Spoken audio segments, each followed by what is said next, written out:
रामं रामानुजं सीतां भरतं भरतानुजं सुग्रीवं वायुसूनुं च प्रणमामि पुनः पुनः।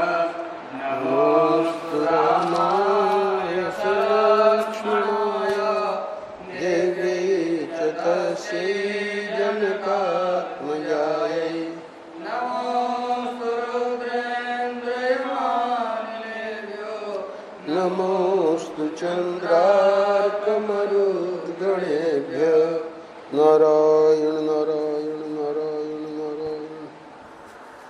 श्रीमद् वाल्मीकि रामायण युद्धकांड 37वां अध्याय। कल के प्रसंग में हम सब लोगों ने श्रवण किया। विभीषण ने भगवान को बताया कि हमारे ये जो चारों सचिव हैं ये पक्षी बन के और वहाँ की पूरी खबर ले आए हैं। तो उसके बाद क्या होता है, स्वयं सुग्रीव ने भी वर्णन किया, उन चारों ने भी वर्णन किया। तदनंतर रावण के छोटे भाई श्रीमान विभीषण ने कमल नयन श्री राम से उनका प्रिय करने के लिए स्वयं भी यह उत्तम बात कही। तो ये तो हो गई जो ये सचिव लोग सूचना लाए थे, पर विभीषण को जो जानकारी है अपने भाई के बारे में अगले कुछ श्लोकों में बता रहा है। हे श्री राम, जब रावण ने कुबेर के साथ युद्ध किया था उस समय 60 लाख राक्षस उसके साथ गए थे। वे सब के सब बल, पराक्रम, तेज, धैर्य की अधिकता और दर्प की दृष्टि से दुरात्मा रावण के ही समान थे। तो इससे ये ध्वनि नहीं है कि भगवान राम को कोई डरा रहा है। मैंने जो रावण की शक्ति का वर्णन किया है इसको लेकर न तो आपको अपने मन में दीनता लानी चाहिए और न मुझ पर रोष ही करना चाहिए। मैं आपको डराता नहीं, शत्रु के प्रति आपके क्रोध को उभाड़ रहा हूँ, क्योंकि आप अपने बल पराक्रम द्वारा देवताओं का भी दमन करने में समर्थ हैं। इसलिए आप इस वानर सेना का व्यूह बनाकर ही विशाल चतुरंगिणी सेना से घिरे हुए रावण का विनाश कर सकेंगे। तो विभीषण के ऐसी बात कहने पर भगवान श्री राम ने शत्रुओं को परास्त करने के लिए अब आगे की व्यवस्था देते हैं। सबसे पहले हमेशा आप देखेंगे पूर्व दिशा से ही शुरू करते हैं, पूर्व, दक्षिण, पश्चिम और उत्तर। तो बहुसंख्यक वानरों से घिरे हुए कपिश्रेष्ठ नील भगवान ने कहा कि पूर्व द्वार पर जाकर प्रहस्त का सामना करें। विशाल वाहिनी से युक्त वाली कुमार अंगद दक्षिण द्वार पर स्थित हो महापार्श और महोदर के कार्य में बाधा दें। पवन कुमार हनुमान अप्रमेय आत्मबल से संपन्न हैं। ये बहुत से वानरों के साथ लंका के पश्चिम फाटक में प्रवेश करें। और स्वयं के लिए कह रहे हैं, दैत्यों, दानव समूहों तथा महात्मा ऋषियों का अपकार करना ही जिसे प्रिय लगता है, जिसका स्वभाव क्षुद्र है, जो वरदान की शक्ति से संपन्न है और प्रजाजनों को संताप देता हुआ संपूर्ण लोकों में घूमता रहता है, उस राक्षस राज रावण के वध का दृढ़ निश्चय लेकर मैं स्वयं ही सुमित्रा कुमार लक्ष्मण के साथ नगर के उत्तर फाटक पर आक्रमण करके उसके भीतर प्रवेश करूंगा, जहां सेना सहित रावण विद्यमान है। बीच वाले जो उनकी सुरक्षा है तो उसके विरोध में बलवान वानर राज सुग्रीव, रीछों के पराक्रमी राजा जाम्बवान तथा राक्षस राज रावण के छोटे भाई विभीषण, ये लोग नगर के बीच के मोर्चे पर आक्रमण करें। कल जो मैंने बात बताई थी, वानरों को यहाँ पर एक स्पष्ट बात कह रहे हैं, वानरों को युद्ध में मनुष्य का रूप नहीं धारण करना चाहिए। इस युद्ध में वानरों की सेना का हमारे लिए यही संकेत या चिन्ह होगा। इस स्वजन वर्ग में वानर ही हमारे चिन्ह होंगे। केवल हम 7 व्यक्ति ही मनुष्य रूप में रहकर शत्रुओं के साथ युद्ध करेंगे। मैं अपने महातेजस्वी भाई लक्ष्मण के साथ रहूँगा और ये मेरे मित्र विभीषण अपने 4 मंत्रियों के साथ 5वें होंगे। अपने विजय रूपी प्रयोजन की सिद्धि के लिए विभीषण से ऐसा कहकर बुद्धिमान भगवान श्री राम ने सुवेल पर्वत पर चढ़ने का विचार किया। सुवेल पर्वत का तट प्रांत बड़ा ही रमणीय था। उसे देखकर उन्हें बड़ी प्रसन्नता हुई। तदनंतर महामना महात्मा श्री राम अपनी विशाल सेना के द्वारा वहाँ की सारी पृथ्वी को आच्छादित करके शत्रुवध का निश्चय किए हुए बड़े हर्ष और उत्साह से लंका की ओर चले। अब लंका की ओर धीरे धीरे बढ़ रहे हैं। तो ये रात जो है उन्होंने सुवेल पर्वत पर काटी। अगले अध्याय में सुवेल पर्वत पर चढ़ने का विचार करके जिनके पीछे लक्ष्मण जी चल रहे थे वे भगवान श्री राम सुग्रीव से और धर्म के ज्ञाता मंत्र वेदता विधिज्ञ एवं अनुरागी निशाचर विभीषण से भी उत्तम एवं मधुर वाणी में बोले, हे मित्रों, यह पर्वतराज सुवेल सैकड़ों धातुओं से भली भांति भरा हुआ है। हम सब लोग इस पर चढ़ें और आज की इस रात में यहीं निवास करें। यहाँ से हम लोग उस राक्षस की निवासभूत लंकापुरी का भी अवलोकन करेंगे जिस दुरात्मा ने अपनी मृत्यु के लिए ही मेरी भार्या का अपहरण किया है। भगवान कह रहे हैं रावण के लिए, जिसने न तो धर्म को जाना है, न सदाचार को ही कुछ समझा है और न कुल का ही विचार किया है। ये आगे आवेगा उत्तरकांड में, बहुत उच्च कुल से है रावण। केवल राक्षसोचित नीच बुद्धि के कारण ही वह निंदित कर्म किया है। उस नीच राक्षस का नाम लेते ही उस पर मेरा क्रोध जाग उठता है। केवल उसी अधम निशाचर के अपराध से मैं समस्त राक्षसों का वध कर दूंगा। काल के पाश में बंधा हुआ एक ही पुरुष पाप करता है, किंतु उस नीच के अपने ही दोष से सारा कुल नष्ट हो जाता है। इस प्रकार चिंतन करते हुए श्री राम रावण के प्रति कुपित हो विचित्र शिखर वाले सुवेल पर्वत पर निवास करने के लिए चढ़ गए। उनके पीछे लक्ष्मण भी महान पराक्रम में तत्पर एवं एकाग्र चित्त हो धनुष बाण लिए हुए उस पर्वत पर आरूढ़ हो गए। 10, 11, 12, 13 4 श्लोकों का एक साथ अन्वय है। सबके नाम गिना दिए हैं इन 4 श्लोकों में। और ये सब दूसरे भी बहुत से शीघ्रगामी वानर जो वायु के समान वेग से चलने वाले तथा पर्वतों पर ही विचरने वाले थे, उस सुवेल गिरी पर चढ़ गए।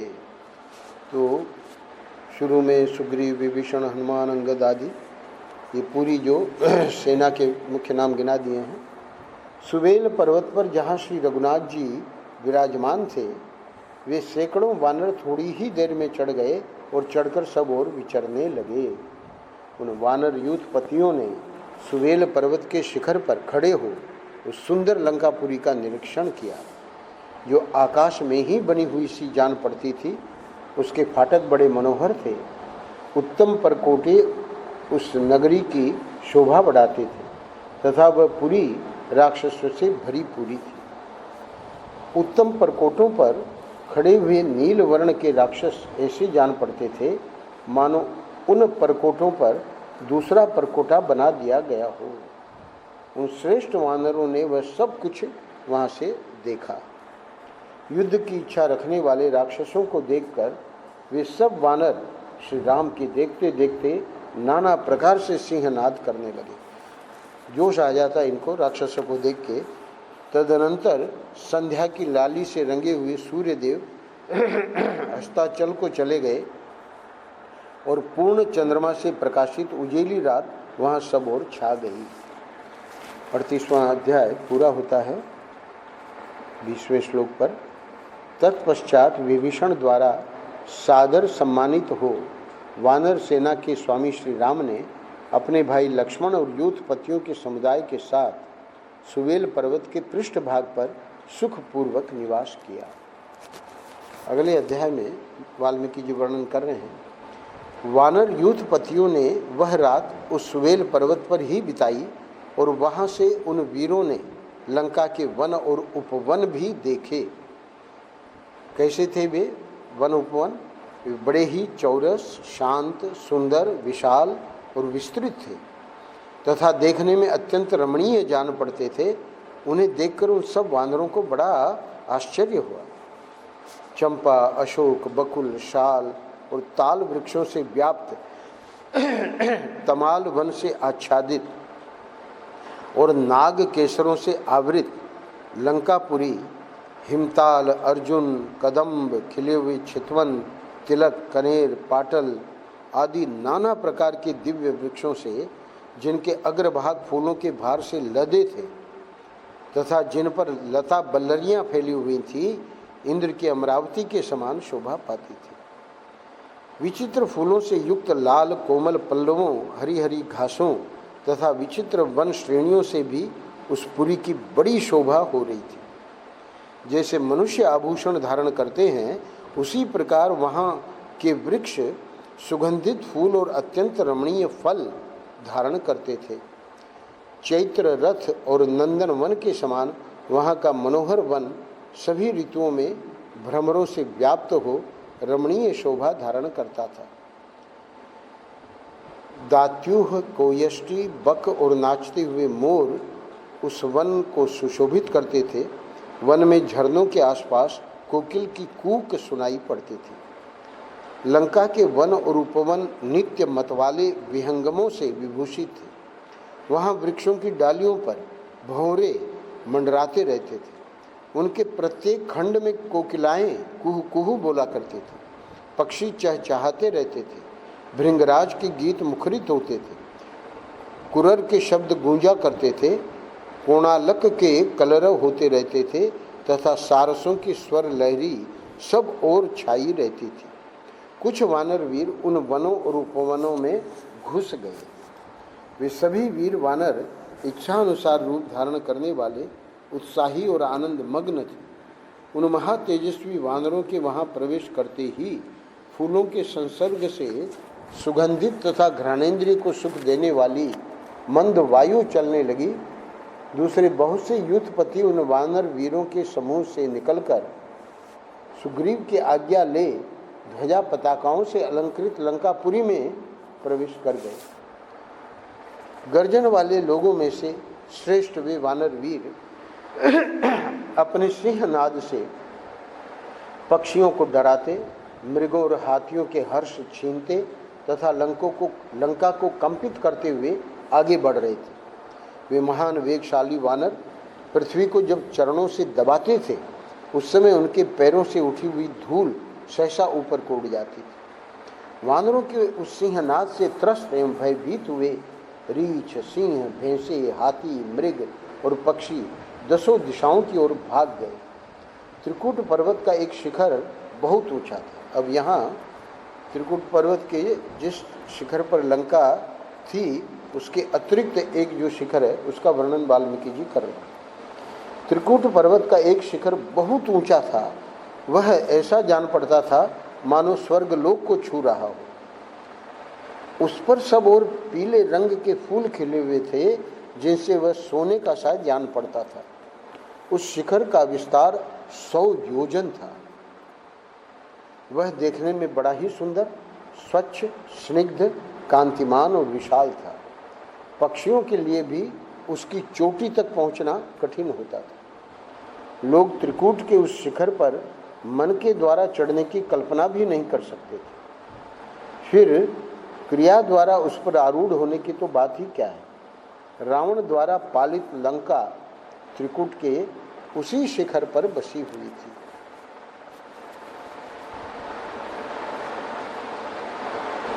यहाँ वर्णन तो यही आ रहा है, उसी शिखर पर बसी हुई। वह पुरी 10 योजन चौड़ी और 20 योजन लंबी थी। तो स्वाभाविक है कि जो 100 योजन वाला त्रिकूट का शिखर है, तो उसी पर ये लंकापुरी, जो कि 10 योजन चौड़ी और 20 योजन लंबी, सफ़ेद बादलों के समान ऊंचे ऊंचे गोपुर तथा सोने और चांदी के परकोटे उसकी शोभा बढ़ाते थे। जैसे ग्रीष्म के अंतकाल वर्षा ऋतु में घनीभूत बादल आकाश की शोभा बढ़ाते हैं, उसी प्रकार प्रासादों और विमानों से लंकापुरी अत्यंत सुशोभित हो रही थी। उसी पुरी में सहस्र खंभों से अलंकृत एक चैत्य प्रासाद था, जो कैलाश शिखर के समान दिखाई देता था। वह आकाश को मापता हुआ सा जान पड़ता। एक चैत्य प्रासाद का तो उसका लंका में हनुमान जी ने ख़त्म कर दिया था। ये दूसरी चैत्य प्रासाद की जो है यहाँ वर्णन वाल्मीकि जी ने किया है। राक्षस राज रावण का वह चैत्य प्रासाद लंकापुरी का आभूषण था। कई 100 राक्षस रक्षा के सभी साधनों से संपन्न होकर प्रतिदिन उसकी रक्षा करते थे। इस प्रकार वह पुरी बड़ी ही मनोहर, स्वर्णमयी, अनेकानेक पर्वतों से अलंकृत, नाना प्रकार की विचित्र धातुओं से चित्रित और अनेक उद्यानों से सुशोभित थी। भांति भांति के विहंगम वहाँ अपनी मधुर बोली बोल रहे थे। नाना प्रकार के मृग आदि पशु उसका सेवन करते थे। अनेक प्रकार के फूलों की संपत्ति से वह संपन्न थी और विविध प्रकार के आकार वाले राक्षस वहाँ निवास करते थे। धन धान्य से संपन्न तथा संपूर्ण मनोवांछित वस्तुओं से भरी पुरी उस रावणपुरी को लक्ष्मण के बड़े भाई लक्ष्मीवान श्री राम ने वानरों के साथ देखा। और यहाँ अगले 2 अध्याय श्लोकों में यह अध्याय पूरा होता है। बड़े बड़े महलों से सघन बसी हुई उस स्वर्ग तुल्य नगरी को देखकर पराक्रमी श्री राम बड़े आश्चर्यचकित हुए। इस प्रकार अपनी विशाल सेना के साथ श्री रघुनाथ जी ने अनेक प्रकार के रत्नों से पूर्ण, तरह तरह के रचनाओं से सुसज्जित, ऊंचे ऊंचे महलों की पंक्ति से अलंकृत और बड़े बड़े यंत्रों से युक्त मजबूत किवाड़ों वाली वह अद्भुत पुरी देखी। अब जो कल मैंने बताया था अगले अध्याय में सुग्रीव और रावण का मल्ल युद्ध, तो ये सुग्रीव भी और भी वानर वन उपवन में प्रवेश कर गए थे लंका में। तो अब सुग्रीव जी का जाना तो उचित नहीं है, स्वयं राजा हैं। तो वाल्मीकि जी वर्णन कर रहे हैं, तदनंतर वानर यूथों से युक्त सुग्रीव सहित श्री राम सुवेल पर्वत के सबसे ऊंचे शिखर पर चढ़े, जिसका विस्तार 2 योजन का था। वहाँ 2 घड़ी ठहरकर 10 दिशाओं की ओर दृष्टिपात करते हुए श्री राम ने त्रिकूट पर्वत के रमणीय शिखर पर सुंदर ढंग से बसी हुई विश्वकर्मा द्वारा निर्मित लंकापुरी को देखा, जो मनोहर काननों से सुशोभित थी। उस नगर के गोपुर की छत पर उन्हें दुर्जय राक्षस राज रावण बैठा दिखाई दिया। तो नगर का जो गोपुर होता है, तो उसी गोपुर की छत पर ये रावण बैठा था, यानी उसकी सभा जुड़ी हुई थी, जिसके दोनों ओर श्वेत चवर डुलाए जा रहे थे। सिर पर विजय छत्र शोभा दे रहा था। रावण का सारा शरीर रक्त चंदन से चर्चित था। उसके अंग लाल रंग के आभूषणों से विभूषित थे। वह काले मेघ के समान जान पड़ता था। उसके वस्त्रों पर सोने के काम किए गए थे। ऐरावत हाथी के दांतों के अग्रभाग से आहत होने के कारण उसके वक्षस्थल में आघात चिन्ह बन गया था। खरगोश के रक्त के समान लाल रंग से रंगे हुए वस्त्र से आच्छादित होकर वह आकाश में संध्या काल की धूप से ढकी हुई मेघमाला के समान दिखाई देता था। मुख्य मुख्य वानरों तथा श्री रघुनाथ जी के सामने ही राक्षस राज रावण पर दृष्टि पड़ते ही सुग्रीव सहसा खड़े हो गए। वे क्रोध के वेग से युक्त और शारीरिक एवं मानसिक बल से प्रेरित हो सुवेल के शिखर से उठकर उस गोपुर की छत पर कूद पड़े। वहां खड़े होकर वे कुछ देर तो रावण को देखते रहे, फिर निर्भय चित्त से उस राक्षस को तिनके के समान समझकर वे कठोर वाणी में बोले, हे राक्षस, मैं लोकनाथ भगवान श्री राम का सखा और दास हूँ। महाराज श्री राम के तेज से आज तू मेरे हाथ से छूट नहीं सकेगा। ऐसा कहकर वे अकस्मात उछलकर रावण के ऊपर जा कूदे और उसके विचित्र मुकुटों को खींचकर उन्होंने पृथ्वी पर गिरा दिया। उन्हें इस प्रकार तीव्र गति से अपने ऊपर आक्रमण करते देख रावण ने कहा, अरे, जब तक तू मेरे सामने नहीं आया था तभी तक सुग्रीव का अर्थ होता है सुंदर कंठ से युक्त। तो ये सुंदर कंठ से युक्त क्यों है तू? क्योंकि अब तक तू मेरे सामने नहीं आया था। अब तो तू अपनी इस ग्रीवा से रहित हो जाएगा। ऐसा कहकर रावण ने अपनी दो भुजाओं द्वारा उन्हें शीघ्र ही उठाकर उस छत की फर्श पर दे मारा। फिर वानरराज सुग्रीव ने भी गेंद की तरह उछलकर रावण को दोनों भुजाओं से उठा लिया और उसी फर्श पर जोर से पटक दिया। फिर तो वे दोनों आपस में गुथ गए। दोनों के ही शरीर पसीने से तर और खून से लथपथ हो गए तथा दोनों ही एक दूसरे की पकड़ में आने के कारण निश्चेष्ट होकर खिले हुए सेमल और पलाश नामक वृक्षों के समान दिखाई देने लगे। राक्षस राज रावण और वानर राज सुग्रीव दोनों ही बड़े बलवान थे, अतः दोनों घूंसे, थप्पड़, कोहनी और पंजों की मार के साथ बड़ा असह्य युद्ध करने लगे। गोपुर के चबूतरे पर बहुत देर तक भारी मल्ल युद्ध करके वे भयानक वेग वाले दोनों वीर बार बार एक दूसरे को उछालते और झुकाते हुए पैरों को विशेष दांव पेच के साथ चलाते चलाते उस चबूतरे से जा लगे। एक दूसरे को दबाकर परस्पर सटे हुए शरीर वाले वे दोनों योद्धा किले के परकोटे और खाई के बीच में गिर गए। वहाँ हाँफते हुए 2 घड़ी तक पृथ्वी का आलिंगन किए पड़े रहे, तत्पश्चात उछलकर खड़े हो गए। आगे क्या होता है? फिर वे एक दूसरे का बार बार आलिंगन करके उसे बाहुपाश में जकड़ने लगे। दोनों ही क्रोध शिक्षा यानी मल्ल युद्ध विषयक अभ्यास तथा शारीरिक बल से संपन्न थे, अतः उस युद्ध स्थल में कुश्ती के अनेक दांव पेंच दिखाते हुए भ्रमण करने लगे। जिनके नए नए दांत निकले हों, ऐसे बाघ और सिंह के बच्चों तथा परस्पर लड़ते हुए गजराज के छोटे छोनों के समान वे दोनों वीर अपने वक्षस्थल से एक दूसरे को दबाते और हाथों से परस्पर बल आजमाते हुए एक साथ ही पृथ्वी पर गिर पड़े। दोनों ही कसरती जवान थे और युद्ध की शिक्षा तथा बल से संपन्न थे, अतः युद्ध जीतने के लिए उद्यमशील हो एक दूसरे पर आक्षेप करते हुए युद्ध मार्ग पर अनेक प्रकार से विचरण करते थे। तथापि उन वीरों को जल्दी थकावट नहीं होती थी। मतवाले हाथियों के समान सुग्रीव और रावण गजराज के शुंड दंड की भांति मोटे एवं बलिष्ठ बाहुदंडों द्वारा एक दूसरे के दांव को रोकते हुए बहुत देर तक बड़े आवेश के साथ युद्ध करते और शीघ्रतापूर्वक पैंतरे बदलते रहे। वे परस्पर भिड़कर एक दूसरे को मार डालने का प्रयत्न कर रहे थे। जैसे 2 बिलाव किसी भक्ष्य वस्तु के लिए क्रोधपूर्वक स्थित हो परस्पर दृष्टिपात कर बारंबार गुर्राते रहते हैं, उसी तरह रावण और सुग्रीव भी लड़ रहे थे। विचित्र मंडल और भांति भांति के स्थान का प्रदर्शन करते हुए गोमूत्र की रेखा के समान कुटिल गति से चलते और विचित्र रीति से कभी आगे बढ़ते और कभी पीछे हटते थे।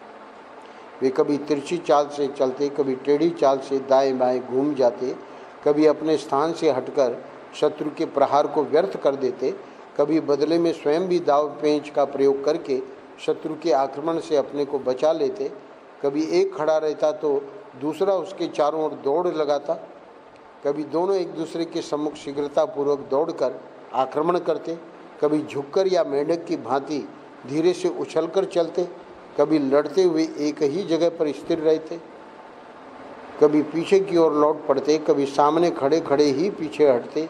कभी विपक्षी को पकड़ने की इच्छा से अपने शरीर को सिकोड़कर या झुकाकर उसकी ओर दौड़ते। कभी प्रतिद्वंदी पर पैर से प्रहार करने के लिए नीचे मुंह किए उस पर टूट पड़ते।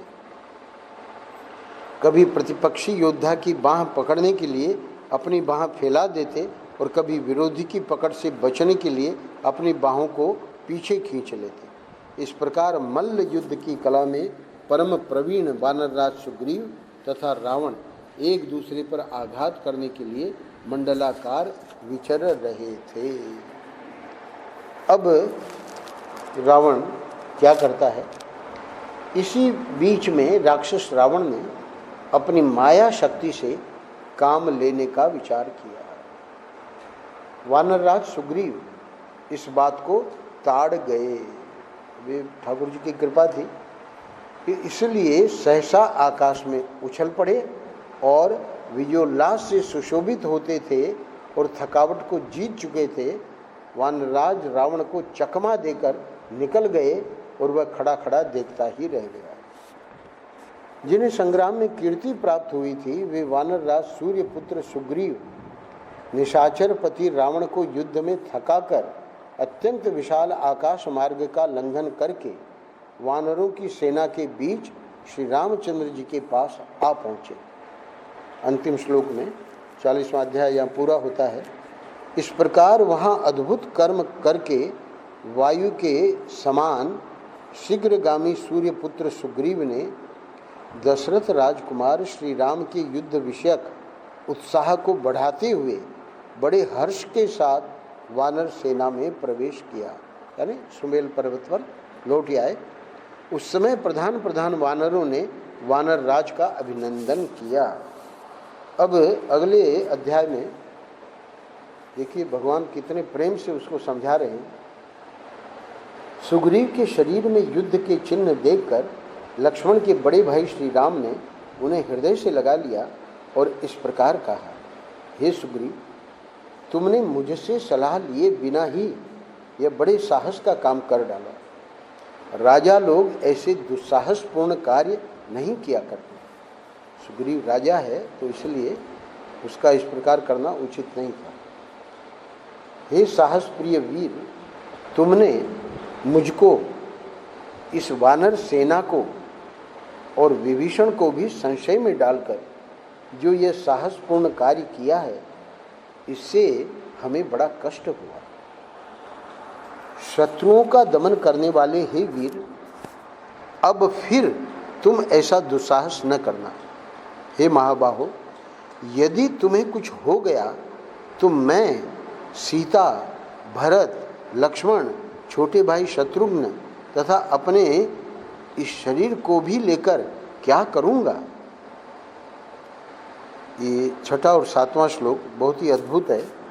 भगवान कहते हैं, महेंद्र और वरुण के समान हे महाबली, यद्यपि मैं तुम्हारे बल पराक्रम को जानता था, तथापि मानव लीला कर रहे हैं तो क्या कह रहे हैं, तथापि जब तक तुम यहाँ लौटकर नहीं आए थे उससे पहले मैंने ये निश्चित विचार कर लिया था।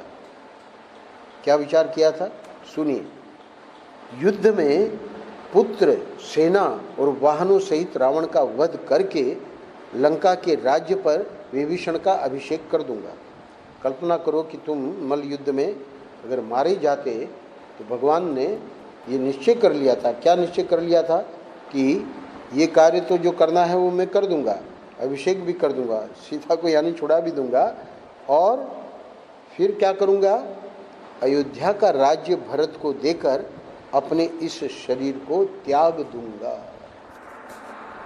ये अद्भुत है भगवान के जो वचन हैं। सुग्रीव के प्रति अपना प्रेम जता रहे हैं, मित्र हैं ना, मित्रता का अग्नि के सामने साक्षी लेकर तो ये निर्णय कर लिया था कि अगर इसको कुछ हो गया तो मैं अपने शरीर को नहीं रखूँगा। ऐसी बातें कहते हुए श्री राम को सुग्रीव ने यूँ उत्तर दिया। अब इस प्रकार की बातें जब सुनी तो आवश्यक है कि भाई ऐसा कार्य मैंने क्यों किया, मैंने कितना गलत कार्य मैं कर बैठा, तो उसका कारण बता रहा है। हे वीर रघुनंदन, अपने पराक्रम का ज्ञान रखते हुए मैं आपकी भार्या का अपहरण करने वाले रावण को देखकर कैसे क्षमा कर सकता था। यानी अब तक तो इसकी दृष्टि में रावण आया नहीं था। आज पहली बार सुबेल पर्वत पर रावण को देखा तो कह रहा है, अपने को यानी नहीं रोक पाया, वो कह रहा है कि अपने पराक्रम का ज्ञान रखते हुए आपकी भार्या का अपहरण करने वाले रावण को देखकर मैं कैसे क्षमा कर सकता था। वीर सुग्रीव ने जब ऐसी बात कही तब उनका अभिनंदन करके श्री रामचंद्र जी ने शोभा संपन्न लक्ष्मण से कहा। अब ये तो यहाँ का पूरा हो जाता है। अब लक्ष्मण को हमेशा इन प्रसंगों में अपशकुन हो रहे हैं, इसका जरूर वर्णन करते हैं। तो आगे भी 8 श्लोकों में भगवान स्वयं वर्णन करने जा रहे हैं अपशकुनों का। हे लक्ष्मण, यहाँ तो पहले 2 श्लोक में भूमिका है। शीतल जल से भरे हुए जलाशय और फलों से संपन्न वन का आश्रय ले हम लोग इस विशाल वानर सेना का विभाग करके व्यूह रचना कर ले और युद्ध के लिए उद्यत हो जाएं। इस समय मैं लोक संहार की सूचना देने वाला भयानक अपशकुन उपस्थित देखता हूँ। तो यानी लोक संहार निश्चित होने वाला, इसीलिए आगे आवेगा। महाभारत युद्ध में 18 अक्षौणी सेना थी, तो उसमें रथ का और हाथियों का और घोड़ों का वो पूरी संख्या का एक अक्षौणी सेना में कितना क्या होता है उसका वर्णन है। तो यहाँ पर वर्णन आया है कि 100 अक्षौणी, कहाँ 18 अक्षौणी दोनों मिलाकर, और कहाँ बांधों का 100 अक्षौणी आगे आवेगा। तो ये कह रहे हैं कि ये लोक संहार होगा। उधर भी राक्षसों का कितने करोड़ बताए उसने, विभीषण ने। तो कह रहे हैं कि ये जो अपशकुन जो उपस्थित मैं देख रहा हूँ, जिससे सिद्ध होता है रीछों, वानरों, राक्षसों के मुख्य मुख्य वीरों का संहार होगा।